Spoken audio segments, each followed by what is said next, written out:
immigrants. They're not supposed to be here.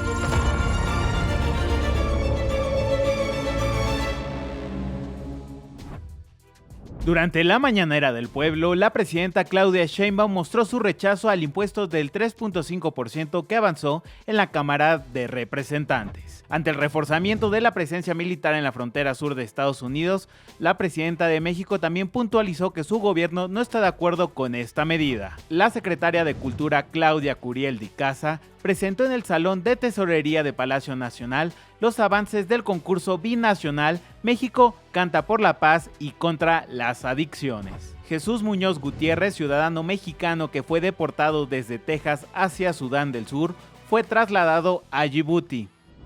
Yo soy Emerson Segura y esto es TV Migrante Informa.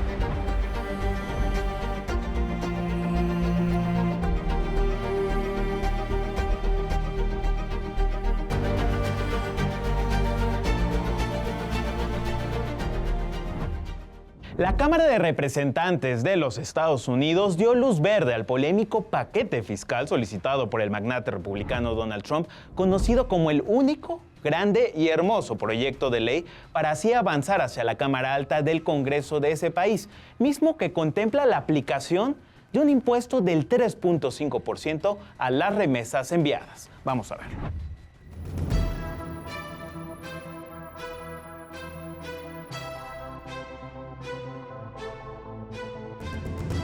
Tras una discusión que se prolongó por más de 24 horas en la Cámara de Representantes de los Estados Unidos, el proyecto de ley único, grande y hermoso avanza en el Congreso.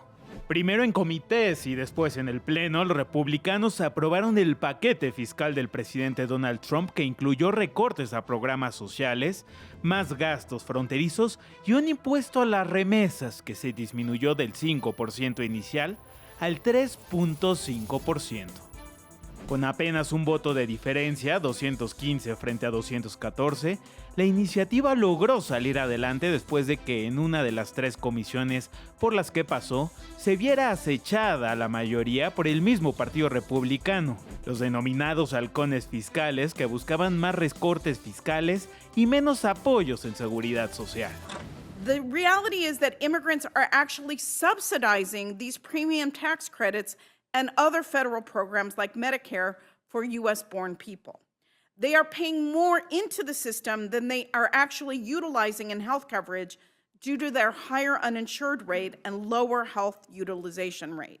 The respect that we should have for due process for our immigrant population and to say, let's stop demonizing our immigrants because they pick the food. Ahora, el Senado tiene la última palabra. La versión final incluyó que el impuesto del 3.5% de las remesas se cobrará a personas indocumentadas y con visas, pero no a ciudadanos y residentes legales permanentes. El gravamen afectará a más de 40 millones de personas, así lo denunció el caucus hispano del Congreso. Este proyecto también busca evitar que los beneficios de los contribuyentes lleguen a los inmigrantes indocumentados. Además, prevé un presupuesto para completar 1.128 kilómetros del muro en la frontera con México, así como 1.448 kilómetros de barreras en ríos y poco más de 1.000 kilómetros de barreras secundarias. It provides the largest border security investment in history and empowers ICE to deport the millions of illegal immigrants that were allowed in under President Joe Biden. Si bien los republicanos tienen una mayoría en el Senado, esta mayoría es ajustada. En caso de que el Senado realice el más mínimo cambio al proyecto de ley, tiene que iniciarse un proceso de reconciliación de versiones y votarse nuevamente en ambas cámaras. We look forward to the Senate's timely consideration of this once-in-a-generation legislation. We stand ready to continue our work together to deliver on the one big beautiful bill, as President Trump named it himself. We're going to send that to his desk. We're going to get it there by Independence Day on July 4th, and we are going to celebrate a new golden age in America. La iniciativa deja de ser solo una preocupación para los países receptores de remesas y comienza también ya a generar inquietud por las consecuencias que podría acarrear en la economía estadounidense. Emerson Segura, TV Migrante Informa. Por su parte, durante la mañanera del pueblo, la presidenta de México, Claudia Sheinbaum, destacó el trabajo realizado por la delegación mexicana enviada a la Unión Americana para dialogar con las y los congresistas estadounidenses sobre las consecuencias de esta iniciativa. Vamos a ver. También tenemos derecho a decir que no estamos de acuerdo. Desde el primer momento que ellos pusieron, que ampliaron la presencia militar en la frontera sur de su país, nosotros enviamos una nota, ya lo había dicho yo aquí, diciendo que pues respetábamos lo que ellos hicieran en su país, pero pues que recuerden siempre la soberanía territorial, que seguimos trabajando con ellos, con ellas y desde aquí para que se retire, antes era 5, se aprobó con 3.5, pero nosotros no estamos de acuerdo, es injusto, además viola un convenio entre Estados Unidos y México. Asimismo, el secretario de Economía, Marcelo Ebrard, destacó el trabajo que se está realizando justamente en el cabildeo político para disminuir este porcentaje. Vamos a escucharlo. Primero porque desde el punto de vista ético grabas a los más pobres. Y segundo, porque siento un precedente que va a llevar a medidas de reciprocidad en todos los países, respecto también a Estados Unidos. Pero vamos a ver qué sucede en el Senado. El Senado es el órgano legislativo que se encargará de evaluar el proyecto presupuestario trumpista. Pero vamos a echar un vistazo sobre cómo está conformado. Esta Cámara está integrada por 100 legisladores, 2 por estado, quienes son electos por un periodo de 6 años y cuya potestad va desde encausar a funcionarios del gobierno como también aprobar nombramientos y tratados del presidente de los Estados Unidos. Actualmente el tablero político del Senado está configurado por una estrecha mayoría de 53 congresistas republicanos, quienes, cabe señalar, hay que decirlo, reflejan a veces una división y discordia al interior en torno al paquete fiscal de Trump y en específico en temas como Medicaid. Por otro lado, tenemos 47 escaños de demócratas y 2 miembros de la Cámara de Representantes que son independientes, pero que suelen votar con el Partido Demócrata. Hay que señalar que Estados Unidos sigue siendo la principal fuente de remesas de diversos países. Vamos a hacer un balance sobre cómo los principales países receptores tienen un impacto en su economía. Vamos a verlo con datos del Banco Mundial. En 2023, según datos, India recibió 125,000 millones de dólares en remesas, seguido de México con 67,000 millones de dólares. Continuamos con China, quien recibió 50,000 millones de dólares, seguido de Filipinas con 40,000 millones de dólares y finalmente Egipto con 24,000 millones de dólares. Cabe destacar que en 2023 las remesas también fueron un importante bastión económico para el PIB de algunos países latinoamericanos, comenzando por ejemplo con Nicaragua, cuyo PIB fue del 27%, El Salvador con un PIB del 25% y por último Guatemala con un PIB aproximado del 19%. Y justamente para hablar de estos temas me da muchísimo gusto enlazarme con la senadora migrante Karina Ruiz. ¿Qué tal, senadora? Bienvenida aquí a TV Migrante Informa. Hola, un gusto de estar aquí. Un saludo al auditorio. Senadora, usted tuvo oportunidad de estar en Washington justamente de manera simultánea cuando se aprobó y esta disminución del impuesto en las remesas. ¿Qué balance hace justamente de esta visita y de este cabildeo? Pues yo creo que fue muy productivo el venir acá a Washington, D.C. porque, pues, peor es nada, ¿no? O sea, ¿qué era la alternativa? Quedarnos sin hacer nada, dejar que esta medida pasara. Mucha gente decía, bueno, hay muy poca posibilidad de que hagan algo. Yo y creo que el resto de la comitiva vinimos con una misión. No venimos tanto con la expectativa de que si se iba a cambiar o no, venimos con una misión. Nuestra misión es pues que se quite este impuesto, esta propuesta de este paquete mucho más grande. Hay que recalcar que es un paquete grande, es enorme el paquete, tiene muchísimas cosas que van a afectar al pueblo americano. Ese pueblo también incluye a muchos mexicanos que tienen doble nacionalidad, mexicanos que tienen su residencia permanente y a nuestra comunidad pues también que tiene un estatus irregular y sus familias. Entonces no es solo para mí, incluso el tema de las remesas es un pedacito de esta legislatura y también hay que verlo en la gran pues y el gran impacto que va a tener todo este paquete. Y pues para mí lo que se logró hasta el momento nos habla de ese esfuerzo que vinimos a hacer, de las cartas que los paisanos estuvieron mandando, las llamadas que les pedimos que hicieran a sus congresistas y que ellos muy bien respondieron, hicieron este llamado a sus legisladores para que pues les hicieran este llamado a quitar este impuesto. No se ha logrado todavía, pero esta reducción nos habla de que están escuchándonos, de que estamos en camino en ese diálogo. Y eso creo que es lo más importante de esta parte de la misión. Todavía no se completa, pero para allá vamos. Tenemos una oportunidad en la Cámara del Senado de poder o reducirlo más o eliminarlo. Que esa es para nosotros la misión final, eliminar esto, porque por muy poco que sea, va a afectar a las familias en ambos lados de la frontera. Senadora, el proyecto se aprobó tan solo por un voto, 215 frente a 214, pero también hubo legisladores, ¿no?, que mostraron su postura en contra de este impuesto, por ejemplo, el grupo del Caucus Hispano en el Congreso. Sí, es importante recalcar que no es solo a México el que va a afectar esta medida. Claro que a México sea el que más impacta porque la mayoría de las remesas se mandan a nuestro país, pero hay otros países en Centroamérica en donde incluso el impacto será mayor, porque como son países pequeños, sus poblaciones dependen aún más de este aporte y esta ayuda, entonces el impacto sería mayor.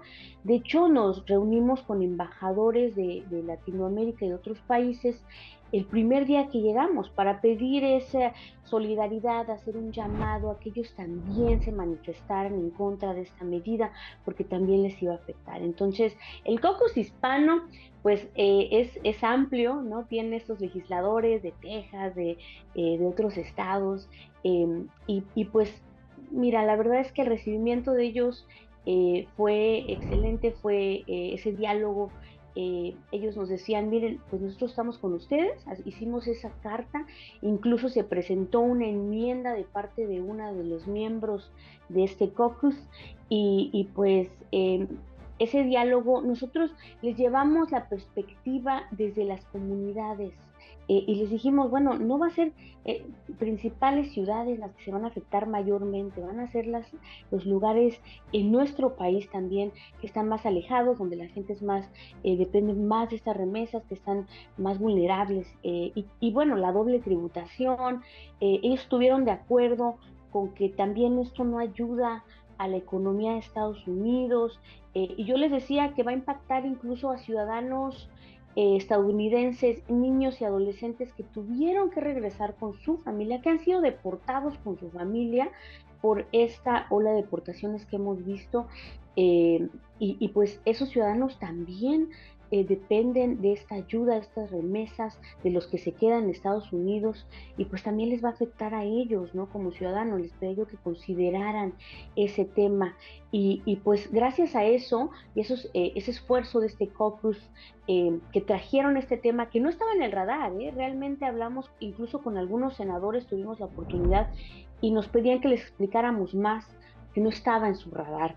Te digo, es una pequeña parte, y creo que esa es la intención, ¿no? Pasarlo así como desapercibido, y el daño que va a causar en las comunidades, pues no va a ser desapercibido, va a ser muy palpable.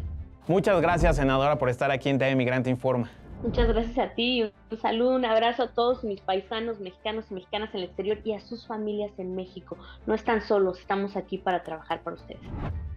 El Departamento de Seguridad de los Estados Unidos informó esta semana sobre la deportación de un ciudadano mexicano que fue detenido el pasado 12 de mayo y enviado a Sudán del Sur, un país de África Oriental, junto a otros 7 migrantes de distintas nacionalidades, todos incluido nuestro paisano, acusados de diversos cargos penales. Estamos hablando de Jesús Muñoz Gutiérrez, quien se encontraba de forma irregular en los Estados Unidos y quien volvió a ser trasladado a otro país, esta vez hacia Djibouti, un país ubicado al este de África, ello tras el fallo del juez federal de Boston, Brian Murphy. El juez federal consideró que la expulsión de estas personas violó las decisiones de los acusados, quienes tenían derecho a ser notificados con una antelación mínima de 10 días y su derecho a apelar, como lo establece la Convención de las Naciones Unidas contra la Tortura. Ante la situación de este grupo de migrantes acusados de delitos, Murphy ordenó al gobierno estadounidense mantener la custodia del grupo de migrantes. Por su lado, a través de su red social Truth Social, el presidente de los Estados Unidos, Donald Trump, criticó al juzgador y pidió la intervención de la Suprema Corte de Justicia. Durante una audiencia ante el Comité de Seguridad Nacional y Asuntos Gubernamentales del Senado de los Estados Unidos, la secretaria del Departamento de Seguridad Nacional de ese país, Kristi Noem, aseguró de manera errónea que el habeas corpus es un derecho constitucional que el presidente de los Estados Unidos tiene para poder expulsar a personas de este país. Esta declaración se dio luego de que la senadora demócrata por New Hampshire, Maggie Hassan, le pidiera a Noem que definiera el concepto legal de este mecanismo. Vamos a ver. So, Secretary Noem, what is habeas corpus? Well, habeas corpus is a constitutional right that the president has to be able to remove people from this country and suspend their right to. Let me stop you, ma'am. Suspend their Habeas right corpus, excuse me, that's incorrect. President habeas Lincoln corpus, used it. Excuse me. Habeas corpus is the legal principle that requires that the government provide a public reason for detaining and imprisoning people. If not for that protection, the government could simply arrest people, including American citizens, and hold them indefinitely for no reason. Frente al caso de Jesús Muñoz y las declaraciones de Noem, vale la pena recordar el caso Avena, el cual fue un litigio internacional entre México y los Estados Unidos que se presentó ante la Corte Internacional de Justicia en 2003, conocida como SIC por sus siglas en inglés, relacionado con la violación de la Convención de Viena sobre relaciones consulares entre ambos países. El caso estuvo marcado por las irregularidades y faltas por parte de Estados Unidos al decidir de manera arbitraria arrestar y enjuiciar a 52 ciudadanos mexicanos que fueron condenados a pena de muerte. Ante este evento, México presentó una demanda debido a que la Unión Americana no había notificado sobre estas acciones. En 2004, la Corte dictó un fallo a favor de México al determinar que Estados Unidos había violado sus obligaciones internacionales y que era responsable de su conducta, por lo que lo exhortó a revisar las sentencias de muerte de nuestros hermanos migrantes. En aquella ocasión, la Corte Internacional de Justicia llamó a los Estados Unidos a no vulnerar los derechos de los ciudadanos mexicanos involucrados en este caso, proyectando uno de los casos más controvertidos en torno a los derechos humanos y el derecho internacional. En una orden de emergencia, la Corte Suprema de los Estados Unidos autorizó a la administración republicana despojar a casi 350,000 venezolanos del estatus de protección temporal que les permitía vivir y trabajar en la Unión Americana sin el riesgo de ser deportados. La decisión del máximo tribunal se produce en medio del disenso público de los jueces liberales de la Corte ante la ofensiva trumpista por eliminar las protecciones y garantías legales que el expresidente demócrata Joe Biden otorgó a cientos de migrantes que llegaron a territorio estadounidense huyendo justamente de condiciones políticas de inseguridad en sus países de origen. Agentes del Servicio de Inmigración y Control de Aduanas de los Estados Unidos detuvieron esta semana inmigrantes a las puertas de tribunales de inmigración ubicados en Phoenix, Nueva York, Los Ángeles y Seattle, según así lo informaron diversos familiares, abogados y medios de comunicación. Cuando se corrió la voz de las detenciones entre las comunidades y las organizaciones de base, decenas de manifestantes se presentaron en el juzgado. Se produjeron otras 2 detenciones que dieron lugar a acalorados encuentros entre manifestantes y agentes. La migración fue el vehículo que utilizó la fotógrafa y artista visual Dulce Pinzón para visibilizar y reconocer el heroísmo y la valentía de decenas de trabajadores latinos que viven tras la persecución y la criminalización para continuar protegiendo y cuidando a sus seres queridos desde el otro lado de la frontera. Vamos a ver.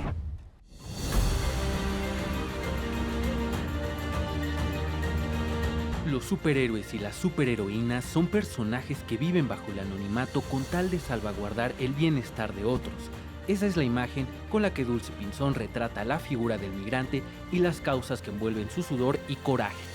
Y bueno, siempre yo me di cuenta que los migrantes, no solamente latinos o mexicanos, o en general en la sociedad americana eran totalmente invisibles, pero eran una gran fuerza económica y social del que nadie hablaba más que, digamos, como en una agenda binacional entre los gobiernos o entre campañas políticas, pero además como una cuestión como muy incómoda siempre entre las relaciones binacionales entre México y Estados Unidos. Nunca se había reflexionado en cuanto al tema de cuál era la aportación real de los migrantes, no solamente como a nivel monetario a través de las remesas, sino como el gran tejido social que ellos representan para nuestra sociedad, ¿no?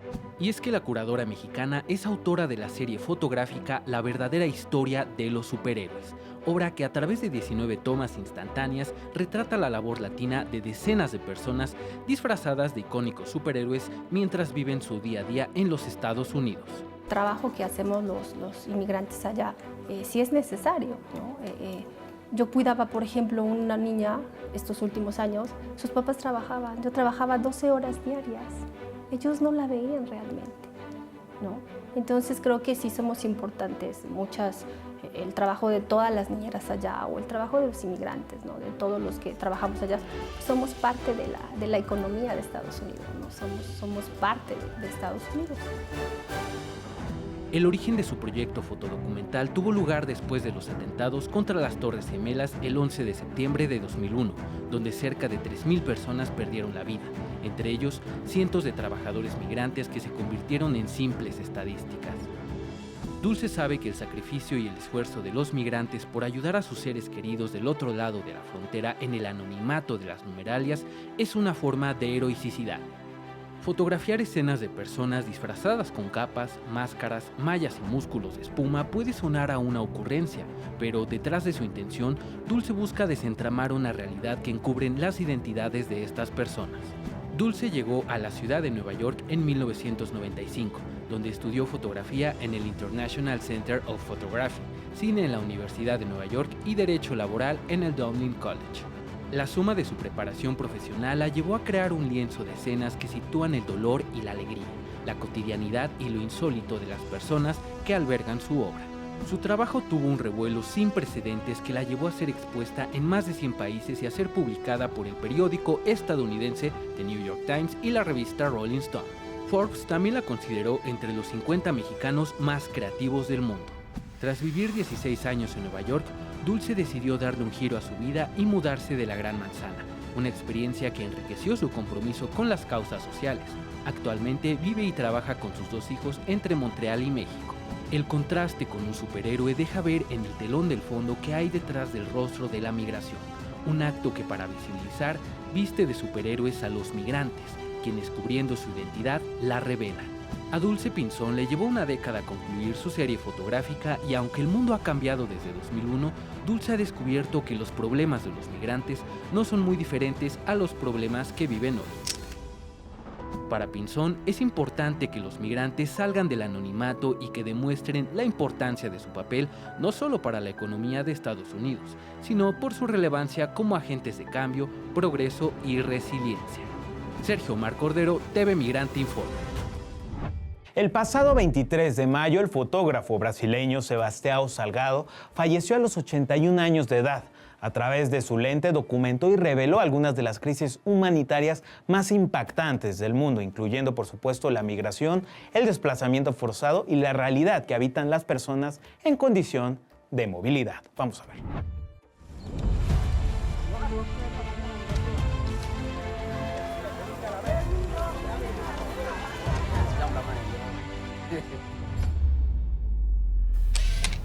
El éxodo y la migración van de la mano de la historia de vida del fotógrafo Sebastião Salgado.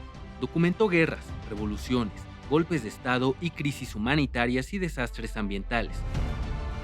Pero también los sitios del planeta que se conservan sin rastro del impacto de la especie humana. Nacido en Brasil en enero de 1944 durante la era del Estado Nuevo de Getúlio Vargas, estudió ciencias económicas y trabajó como economista antes de embarcarse en 1973 de tiempo completo en su gran pasión, la fotografía. Su estilo está profundamente influenciado en sus raíces, su infancia en Brasil rural y que a los 25 años tuvo que exiliarse por la dictadura que gobernaba su país. Retrató la realidad social de más de 130 países, como la brecha creciente entre ricos y pobres, la destrucción del medio ambiente o las secuelas del cambio climático y el fanatismo político.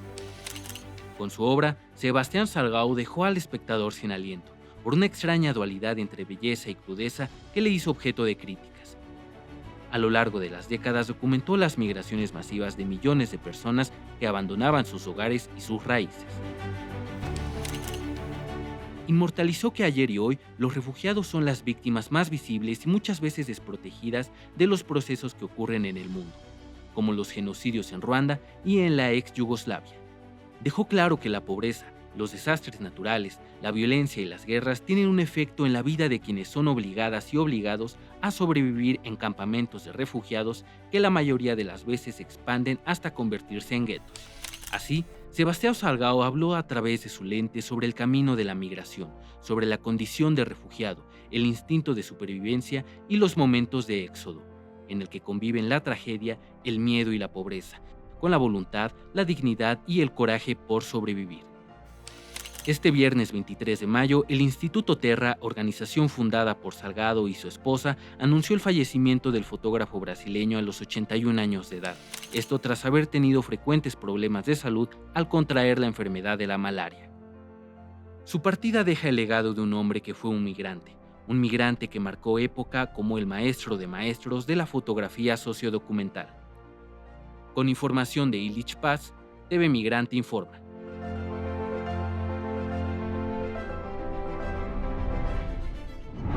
Muchas gracias por estar en este programa de TV Migrante Informa.